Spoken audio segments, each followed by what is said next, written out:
সালাম স্টিল ভোটের গাড়ি নিয়ে রাজবাড়ীতে আছেন সহকর্মী মিজান শাহজাহান। তিনি জানাচ্ছেন সেখানকার ভোটের হালচাল। সালাম স্টিল ভোটের গাড়ি নিয়ে আমরা এখন আছি রাজবাড়ীতে। এই রাজবাড়ীতে মোট দুটি সংসদীয় আসন রয়েছে।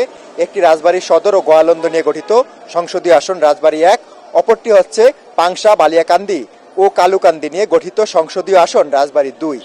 আমরা এখানে সারাদিন ঘুরে ঘুরে ভোটারদের সঙ্গে কথা বলেছি, তাদের প্রতিক্রিয়া জানার চেষ্টা করেছি।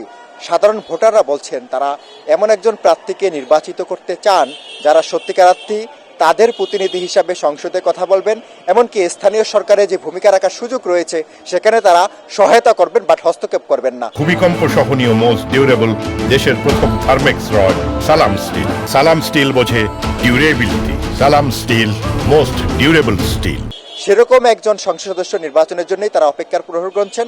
তারা বলছেন যে এখানে মূলত জামাত এবং বিএনপি প্রার্থী রয়েছে, এছাড়াও স্বতন্ত্র সহ অন্যান্য দলের প্রার্থী রয়েছে। তারা যোগ্য প্রার্থীকে বেছে নেবেন আগামী 12ই ফেব্রুয়ারি। সালাম স্টিল ভোটের গাড়ি নিয়ে এই মুহূর্তে হচ্ছে আমার কাছে সবশেষ খবর।